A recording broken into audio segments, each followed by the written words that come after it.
kayo po ay makakapalakpak, palakpakan po natin ang Panginoon. Ayan, palakpakan po natin ang Panginoon. Amen po, amen. Ah, ayan. Yung pong nagbigay ng talent offering, ano po, yung mga kabataang ah, sumayaw, yan po ay sa Mamuyaw, ano ho, sa Mamuyaw mission natin.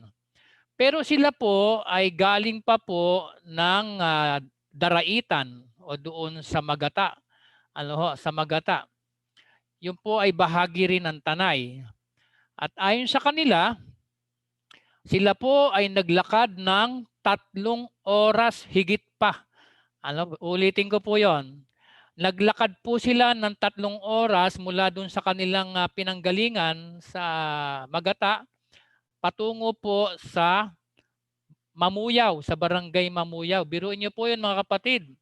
3 oras mahigit na sila'y naglakad at sila po ay binaybay po nila yung kahabaan ng ilog. Ano ho, kahabaan ng ilog para lamang excuse me, marating nila po yung lugar na pagdarausan ng CI. At nang makita nga namin doon ay talagang marami sila taga Sound of Peace at mismong mga taga Muyaw. There are 46 plus, ano ho, maabot ng perhaps ng 50 ang mga kabataan natin doon, face to face. Masayang masaya po. And perhaps nakita nyo na doon sa pictures na dinownload ni Jap tsaka ni Kuya Lenmark or ni Patty doon sa ating BLUMC chat group. At nais ko pong ipabatid sa inyo na mayroon pong dalawang nagtalaga na magiging diakonisa, gustong magdiakonisa. Pinapalakpakan po yon mga kapatid. Ano, pinapalakpakan yon. And then mayroon sa kanila 4 yata yon magiging gusto nila magmisyon, maging missionary within the area of Tanay and perhaps sa mga places na kanilang mapupuntahan. At mayroon pang 4 na kabataan, ano ho, na sila ay nagnanais na maglingkod sa Panginoon sa magitan ng pagiging leader sa kanilang kinabibilangang mission church dyan sa Mamuyaw, Son of Peace, tsaka po doon sa Magata. Yung pong sa Magata, mga kapatid, hindi po Methodist yun. Yun po ay isang fellowship, independent church, na doon po galing yung mga kabataang sumayaw kanina na 3 oras, higit pa na naglakad. Pagpapakita mga kapatid na buhay ang Christmas Institute, maski na po dito sa atin ay virtual lamang tayo, buhay na buhay pa rin po.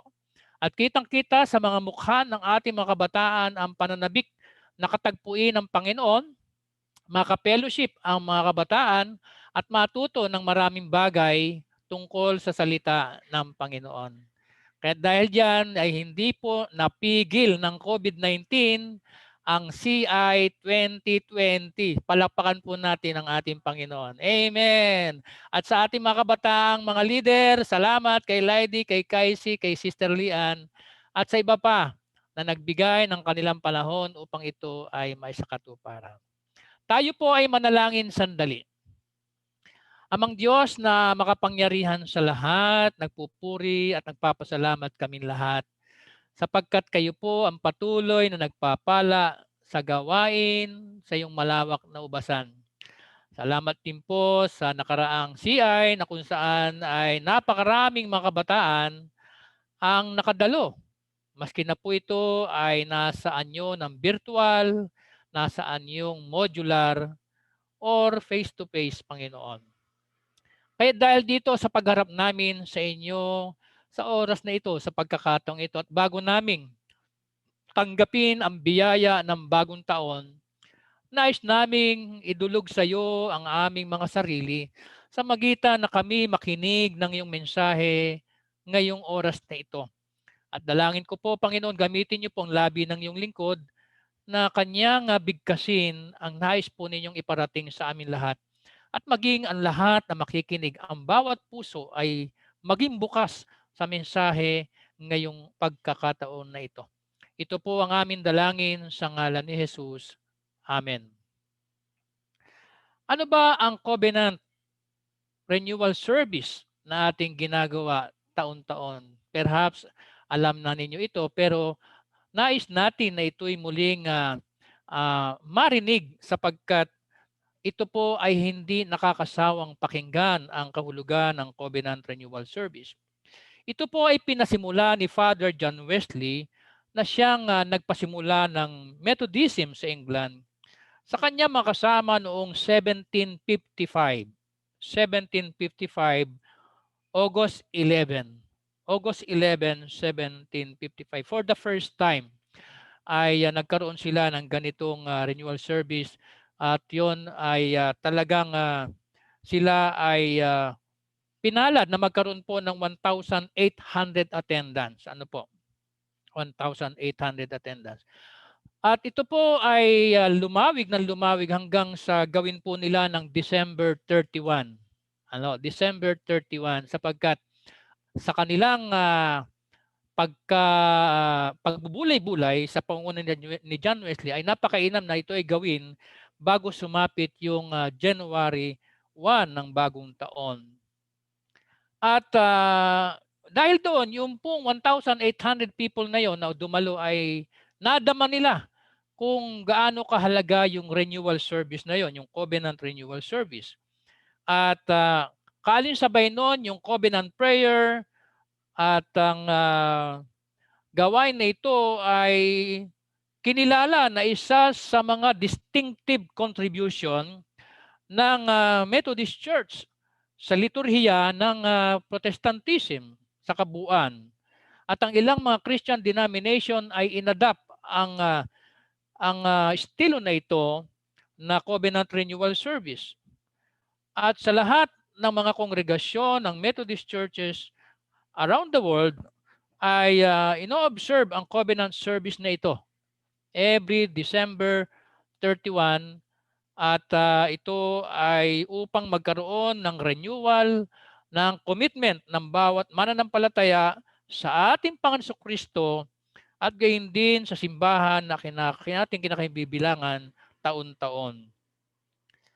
At ano ang kaugnayan ng Covenant Service ngayon sa binasa natin sa Banal na Aklat sa Lumang Tipan sa Mga Ngaral 3, 1 hanggang 13? Nais ko pong bigyan ng pamagat ang mensahe ng Diyos ngayong oras na ito, ngayong renewal service natin, the presence of God at all times. The presence of God at all times. Ang aklat po ng Mga Ngaral ay naglalaman ng salita ng pag-asa. Sapagkat ang bayan ng Diyos ay dumaraing. Ang bayan ng Diyos, ang Israel, ay dumaranas ng kahirapan. At sinasabi na ang Mga Ngaral ay isinulat di umano ni Haring Solomon sapagkat naglalaman ito ng mayayamang karunungan, kaisipan at kung paano maglilingkod sa Diyos. At ganun din dahil sa napakaikli ng buhay ng isang tao. Anong makikita natin dito? 3 bagay ang nais kong ibahagi sa inyo. Una, ang oras o panahon ay napakahalaga sapagkat ito ay kaloob ng Diyos.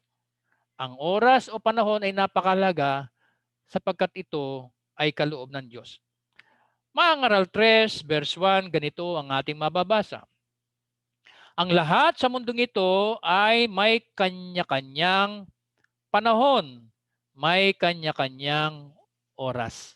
Pag sinabi nating panahon o time, ang time ay galing sa salitang Griego na chronos. Kaya meron tayong tinatawag na relong chronos, yung chronological order. It denotes a space of time, whether short or long, yung chronos. Time is the indefinite continued progress of existence and events that occur in apparently irreversible succession from the past through the present into the future. Sabi ng Wikipedia. Ano ho? So ibig sabihin ang panahon o ang oras ay nagtatakda ano ho, ng pag-unlad ng isang pangyayari o mangyayari na hindi mo pwedeng baguhin. Sapagkat sa bawat panahon, sa bawat paggalaw ng orasan, hindi mo maibabalik o sabihin hindi mo na mababaliktad, hindi mo na mababago yung mga nagdaan. Nandun na yon. Kasama yon sa panahon. And of course, yung continued progress of existence. Ibig sabihin yung patuloy na pag-unlad ng tao sa kanyang kinalalagyan at mga pangyayari sa kasalukuyan at sa mga susunod na panahon. Ang panahon ay likha ng Diyos sapagkat sa Genesis 1:1 sabi doon, in the beginning God created the heavens and the earth. So therefore, in between the beginning and creating, there is what we call time, the space in time. Time is a gift. Ang panahon ay regalo ng Diyos. Di po ba? Kaya nga dapat, pag sinabi nating oras, oy, oras na! Ano ho? Oras na! At yan ay kaloob ng Diyos. Isang regalo ng Diyos na dapat natin i-grab. Ano po? Ang mga pagkakataon na yan na bigay ng Diyos na panahon. Ang panahon o oras ay napakahalaga din. Ano, sa bawat paggalaw ng orasan, mga kapatid, mayroong binabanggit na dapat ay ang time is gold, pahalagahan natin. Ano, sapagkat yan ay mayroong mangyayari na something sa loob ng panahon na dapat natin makita mamaya kung ano ba yan sa loob ng oras na yun na napakahalaga na dapat ano ba yung pinagagawa ng Diyos. And of course, time is real. Hindi natin pwedeng sabihin na panaginip lang yan. Umaharap tayo sa bawat panahon. Umaharap tayo sa bawat paggalaw ng kamay ng orasan. So dahil dyan, we recognize God, the creator of time. Siya ang lumikha ng panahon, ng oras. Pangalawa, sabi dito, may kanya-kanyang panahon. There is time for everything. Ano yung makikita nating may kanya-kanyang panahon? Aking binaybay po ang mga panapanahon na ito at nais kong muling banggitin sa atin ang 28 panahon na nakapaloob dito po sa verse 2 hanggang verse 8. Narito po ang mga panapanahon. Ang panahon ng pagsilang at panahon ng pagkamatay. Ang panahon ng pagtatanim at panahon ng pagbunot ng tanim. Ang panahon ng pagpatay at panahon ng pagpapagaling. Ang panahon ng paggiba at panahon ng pagtatayo. Ang panahon ng pagluha at panahon ng pagtawa. Ang panahon ng pagluluksa at panahon ng pagdiriwang. Ang panahon ng pagkakalat ng mga bato at panahon ng pagtitipon sa mga ito. Ang panahon ng pagyayakap, ang panahon ng paglalayo. Ang panahon ng paghahanap at panahon ng pagkawala niyon. Ang panahon ng pag-iingat sa isang bagay at panahon ng pagtatapon. Ang panahon ng pagpunit at panahon ng pagtahi. Ang panahon ng pagtahimik at panahon ng pagsasalita. Ang panahon ng pagmamahal at panahon ng pagkapuot. Ang panahon ng digmaan at panahon ng kapayapaan. 28 panahon. Marahil ay kitang-kita natin ang mga panahon na ito sa kasaysayan ng daigdig. At maaaring naranasan mo mula noong magkaroon ka ng pagkamulat o kamalayan ng iyong kaisipan ang mga binanggit dito. At kung iisa-isahin natin mga kapatid, ay ano ba yung gustong-gusto mo dito? At ano yung ayaw na ayaw mo dito? Halimbawa, ano yung gusto mo dito?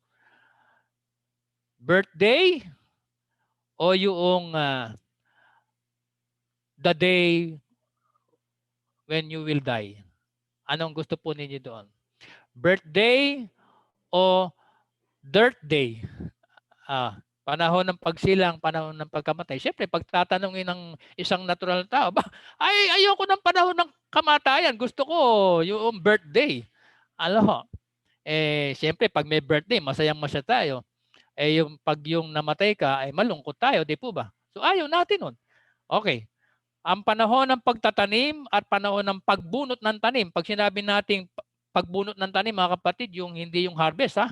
Yung po yung nakatanim siya, wala pang sabi nating berde pa lang yung bunga, yung palay, binunot. Abay, hindi ho maganda yon. O anong gusto nyo ron? Siyempre, yung pagtatanim. Ayaw natin ng pagbunot ng tanim. O ito pa, panahon ng pagpatay, panahon ng pagpapagaling. O, kailan lamang mayroon pong pulis, nag-viral yung video na yun. O, dalawang nilalang ng Diyos ang pinatay. Ayaw natin yun. At marami po ang ayaw noon. Ano ho? Ang gusto natin, yung pagpapagaling. Okay? Mamaya, titignan din po natin yan. Ang panahon ng paggiba at panahon ng pagtatayo. Anong gusto nyo? Giba yung bahay nyo o nakatayo yung bahay nyo? E di siyempre yung nakatayo, ayaw natin yung paggiba. Ang panahon ng pagluha at panahon ng pagtawa. Abay, masarap tumawa. Ayaw kong lumuha. Okay. Mamaya, bibigyan ko po ng din yan. Yan ang pipick upin ko mamaya, ang panahon ng pagluha. Ang panahon ng pagluluksa at panahon ng pagdiriwang. Ayaw natin magluksa. Gusto natin happy. Kaya nga, Happy New Year. Ang panahon ng pagkakalat ng mga bato at panahon ng pagtitipon ng mga ito. Pag sinabi natin pagkakalat ng mga bato, mga kapatid, ba ang ibig ko sabihin niyan ay wala. Tayo maghiwa-hiwalay na. Pero yung panahon ng pagtitipon ay tayo mag-gather. Ano ho? Ang panahon ng pagyayakap at panahon ng paglalayo, abay, mahirap yung tatay mo, nanay mo, aalis, di ba ba? Gusto natin, nayakap sila, like mga loved ones natin, yung mga mahal natin sa buhay. Ba, ayaw natin nung magkakalayo o malayo yung ating mga mahal sa buhay. Ang panahon ng paghahanap at panahon ng pagkawala niyon. Ang panahon ng pag-iingat sa isang bagay at panahon ng pagtatapon. Ano po?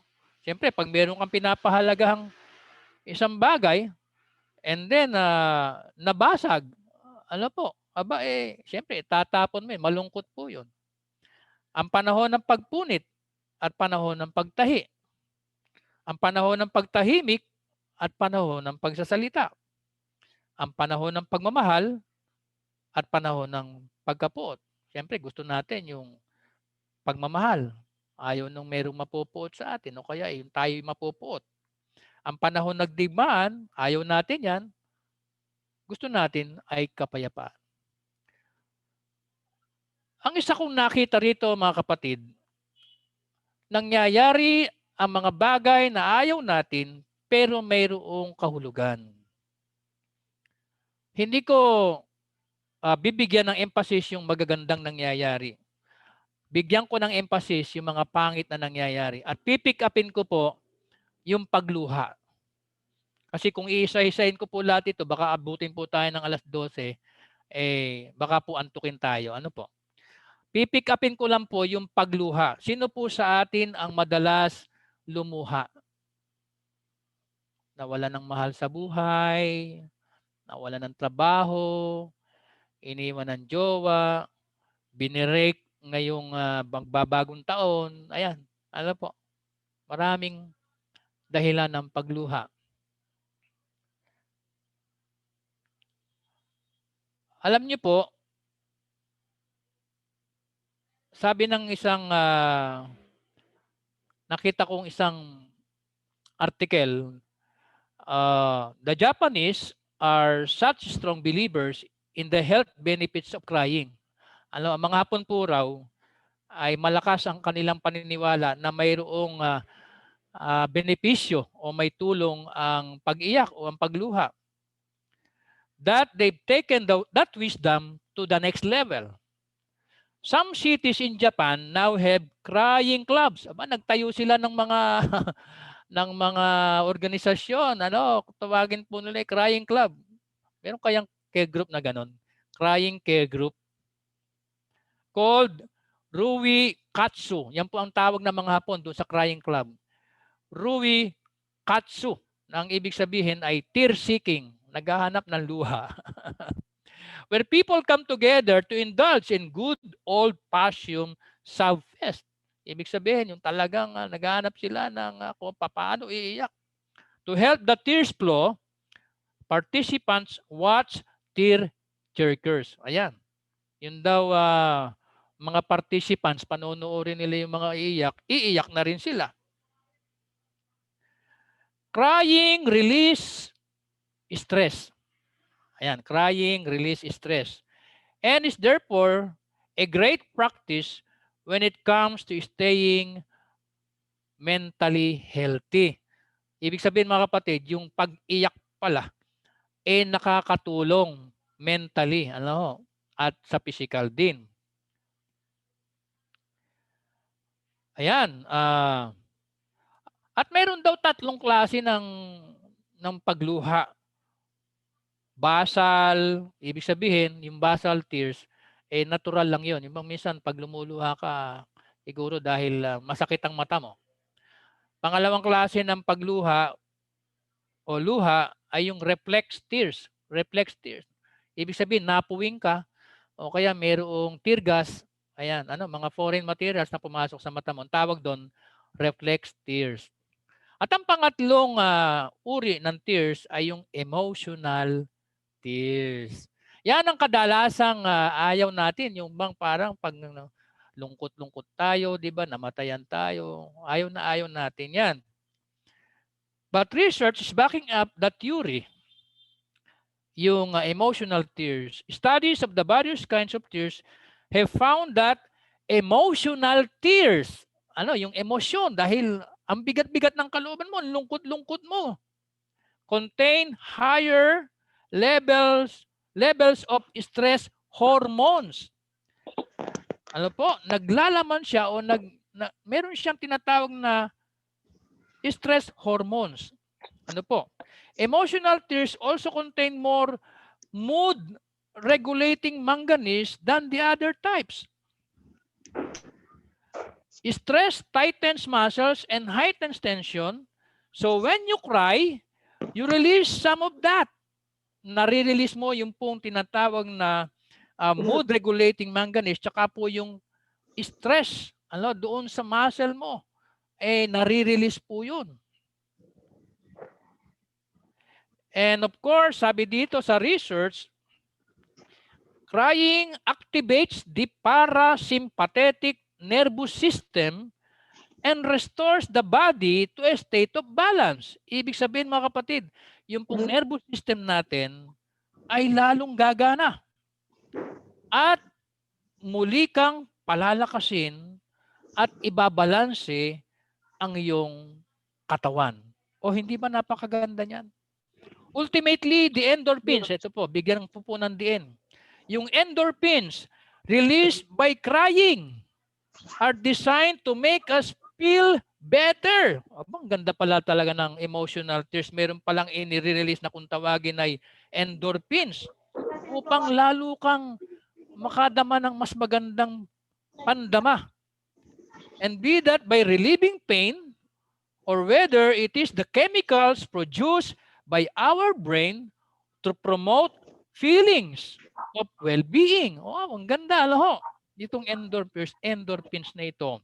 Tears also promote eye health. O, tinan nyo, pag yung lumuluha ka, pinalulusog pa lang mata mo, contributing to keeping dry eye disease at bay. O, yung pong dry eye mo, pag umiyak ka, syempre, mababasa yan. And flushing out potential infection risks. O, yan, di ba? So, pag lumuha ka, mababasa ang mata at yung anumang infeksyon ay maiiwasan. Kaya, maganda ang lumuha. Di ba? Siguro kung isipin natin, malungkot eh. Hindi ako masaya. Kasi ito yung nakikita ko, ito yung nararanasan ko, kaya ako lumuluha. Yes. Correct. Pero, dahil ipinakikita na mayroong mga positibong bagay na nakapaloob doon sa tinatawag nating ayaw na ayaw natin, mayroong palang inilagay ang Diyos sa ganoon. Halimbawa rin, siyempre ayaw po natin ng digmaan, pero yan ay nangyari na. Pero alam niyo po, after ng World War I, ayaw na ayaw ng tao. Nagkaroon pa ng World War II, ayaw na ayaw natin yan. Ang naging positibong effect ay nalikha ang tinatawag nating League of the Nations after the World War II. At yung League of the Nations, yan ang ating tinatawag ngayong United Nations. At anong United Nations? Diyan nag-uusap ang lahat ng mga leader ng bansa. Diyan nire-resolba ang lahat ng mga conflict in between countries. At yan din ang nagbibigay ng tulong sa mga bansa na dumaranas ng gutom, dumaranas ng iba't ibang kahirapan, dumaranas ng iba't ibang pinagdaraanan na ayaw ng tao. So mula doon sa tinatawag natin digmaan ay nakalikha ng isang napakagandang organisasyon na kung tawagin natin ay United Nations. Higit pa dito mga kapatid, nakita ko doon sa kanya-kanyang panahon. Sa pagitan ng pagluha at pagtawa, ay nandoon ang Diyos. Hindi po siya nawawala. At doon sa pagitan na yon, God is working. Hindi ho natin napapansin. Kaya kumbaga, binanggit ito ng mangaral, may panahon ng pagluha at panahon ng pagtawa, may panahon ng digmaan at may panahon ng kapayapaan, may panahon ng pagsilang at panahon ng kamatayan. In between, napansin ko at nakita ko, very silent, gumagawa ang Diyos. At nandoon ang Diyos, mga kapatid at mga magulang. Katulad ng pandemya ng COVID-19 na nagpasimula December 2019 at ngayon ay halos 1 taon na. Marami tayong naranasan sa COVID-19 na ito at nagpapatuloy pa rin. At may mga bakuna na kung saan ay laganap na, ay pinamimigay sa buong mundo. Yun nga lang, mahal. Mahal. At mayroong pang nagsasabi na hindi sigurado kung ang bakuna na ito ay mayroong magandang epekto na talagang mapipigil ang pagdapo ng COVID-19 sa tao kung siya ay mabakunahan. But the point is, sa pagitan ng December 2019 at doon sa mangyayaring pagtuldok kung kailan yon, mga kapatid, we do not know. Meron ba sa inyo nakakaalam ng petsa kung kailan magtatapos ang COVID-19? Maaaring may naiisip ka, pero gaano ka-sincere yan? Gaano ka-accurate yan? At ngayon mga kapatid, nababasa natin ngayon sa ating mga pahayagan na mayroong lumitaw na bagong kaso ng COVID-19 sa Italia. August 2020, mayroon na pala yan. Kung tawagin ay coronavirus strain. Bago po ito. Hindi ko alam kung ito ay napaka mapanganib o ano. Pero ang totoo, nandyan ang panganib, nandyan ang pangamba. Pero ang Diyos, hindi man natin siya nakakausap ng tinatawag nating may boses. God is working. May ginagawa ang Diyos. Maring silent siya, pero may ginagawa ang Diyos. At doon sa paggawa ng Diyos na yan, mga kapatid, yan ang bibigyan diin ko sa 3 punto. Sa pamagat na aking binigay sa inyo kanina, the presence of God at all times. Ang 3 punto, may Diyos na laging nakaantabay sa atin. May Diyos na laging nakaantabay sa atin. Sabi ng verse 10 at 11, alam ko na ang itinakda ng Diyos sa tao. Niangkop niya ang lahat ng bagay sa tamang kapanahunan. At ang tao ay binigyan niya ng pagnanasang alamin ang bukas, ngunit hindi binigyan ng pagkaunawa sa ginawa ng Diyos mula sa pasimula hanggang sa wakas. Alam ng Diyos ang lahat ng bagay.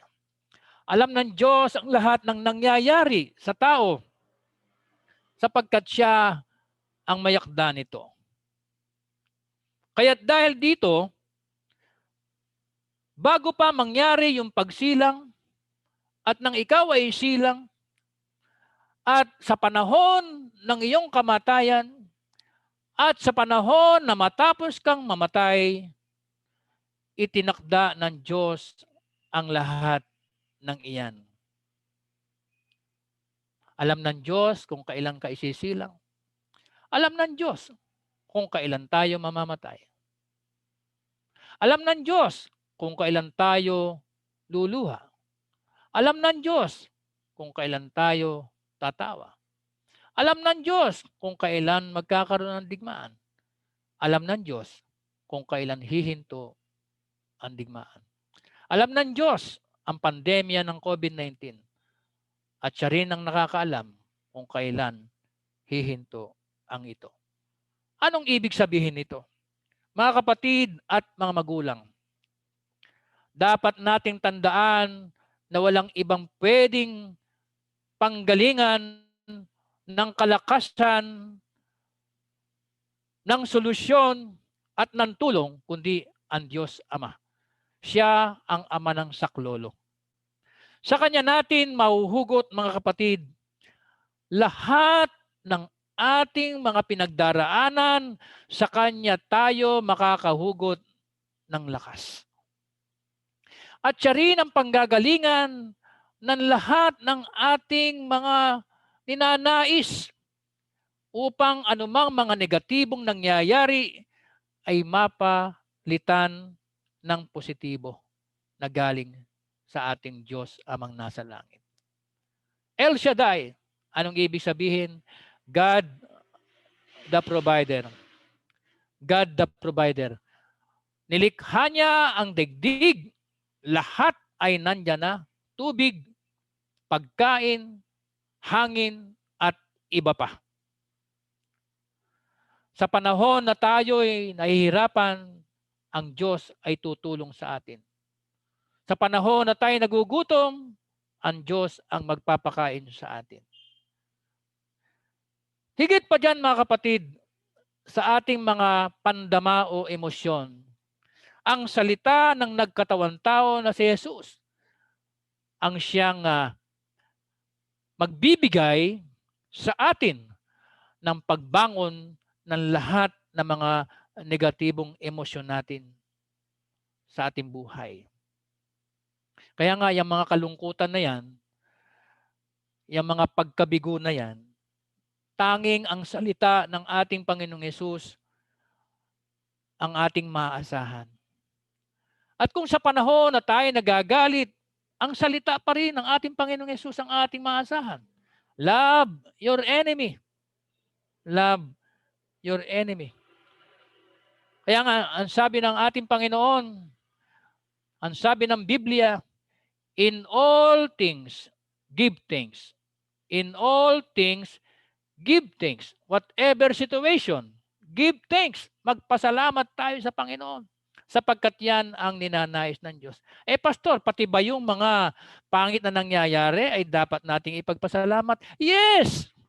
Minsan ng mga Kristiyano, pinagpapasalamat lamang 13th month, birthday ko, anniversary namin. Ipagpasalamat din natin, mga kapatid, yung tinatawag nating mga negatibong nangyayari. Pero ano ba ang malalim na kaugnayan ng pagpapasalamat na sinasabi ng 1 Thessalonians 5:16-18 sa nangyayari sa buhay ng tao? Ang ibig sabihin lang mga kapatid, i-recognize mo, purihin mo ang Diyos, at sabihin mo, Panginoon, maski po sa pandemyang ito, ikaw pa rin ang aking pupurihin. Ikaw pa rin ang aking uunahin. Ikaw pa rin ang aking sasambahin. Yan ang ibig sabihin ng ipagpasalamat mo sa Diyos ang lahat ng nangyayari. Pangit na nga ang nangyayari, nagiging pangit ka pa sa Diyos. Ibig sabihin, hindi mo na nire-recognize ang Diyos. Hindi mo na pinapansin ang Diyos. Lalong magiging pangit ang buhay. Kaya nga ang ibig sabihin na ipagpasalamat natin ang lahat ng bagay, pati yung mga pangit, mga kapatid, ibig sabihin yan, i-recognize natin si Jesus na siya ang manguna sa lahat ng mga bagay na ito na ayaw natin sa ating buhay. Sapagkat pag si Jesus ang nanguna sa atin, anong sabi niya? Hindi kita iiwan. Hindi kita pababayaan. At anong sabi ng Isaiah 43? Dumaan ka man sa ilog, hindi ka malulunod. Dumaan ka man sa apoy, hindi ka masusunog. Bakit? Kasama natin ang Diyos. Emmanuel, si Jesus, ang salita ay kasama natin. At syempre, ang Espiritu Santo na magpapaalala at magpapadama sa atin ng positibong pagtingin sa buhay. Alam niyo po, kung ikaw ay matagal na sa Panginoon, naranasan mo na ang lahat ng bagay. Di po ba? Masasabi mo sa sarili mo, napagdaanan ko na ang lahat ng yan at napagtagumpayan ko yan. Amen? Nadaanan ko na yan at napagtagumpayan ko yan. Amen? Praise the Lord. Nang ibig sabihin, ang Espiritu Santo ay patuloy na nagpapaalala, nagpapadama at nangunguna sa atin. Taon-taon at sa bagong taon na ating kakaharapin. Lagi pinapaalala ng Holy Spirit. Ayan na naman, di ba? Anong nangyari, di ba? Di ba, hindi kita pinabayaan. Ang Ama ay nandyan, si Jesus ay nandyan, ako'y nandyan. The Holy Spirit is always saying to us, whispering to us, always have faith in God. Tibay lang. Tibay lang ang sabi ng Holy Spirit. Kapit lang kay Lord, sabi ng Holy Spirit. Kaya sa ating pagharap sa bagong taon, mga kapatid, italaga natin ang ating mga sarili sa Panginoon. Hindi ho natin alam kung anong mangyayari bukas. Hindi natin alam kung anong mangyayari sa bagong taon. Pero, mayroong malinaw ang sabi ng Biblia. Hindi kita iiwan. Hindi kita pababayaan. Ano kaya ang magaganap sa taong 2021? Sa mga single na nangangarap na mag-asawa o magkaroon ng boyfriend, magkaroon kaya sa 2021? Ang mga magulang na walang tirahan, magkaroon kaya itong 2021? Kaya si Sister Grace, pinagpe-pray ko na sana magkaroon na sila ng sariling lupa at bahay. Napaka-generous ng ating kapatid na ito. Nawa ang Diyos ang magbalik sa kanya ng kanyang kagalakang magbigay ng ibang material sa ibang tao. Kaya sa pagkakataong ito, mga kapatid, ano ba ang iyong ninanais sa taong 2021? Mayroon ka bang papel? Ballpen? Okay? Mayroon ka bang papel at ballpen? Kung mayroon ka ng papel at ballpen, isusulat natin ngayon ang ating mga New Year's resolution. Halimbawa, meron akong nakita sa Facebook. Nako, ay ayaw na niyang tumaba. Ibig sabihin, talagang magpapapayat na siya. Meron naman ang New Year's resolution, ayaw na niyang magagalit sa kanyang mga anak. Yan. At marami pang ibang New Year's resolution. Ano ba yung mga prayer request mo? Mga prayer request natin. Meron ka bang mga hinihiling sa Panginoon? Dapat prayer meeting natin kagabi, December 30, sabi ko gawin na natin ng December 31. Pag-isahin na natin yung prayer meeting. So lahat po ng mga prayer request, isulat na ho ninyo sa papel. Isulat na ho ninyo sa papel. At ano ang iyong pangarap? What is your dream for the year 2021? Ano ba yung pangarap mo? Pangarap mo bang makagraduate na? Pangarap mo ba na mawala ng COVID-19? Isulat mo yan.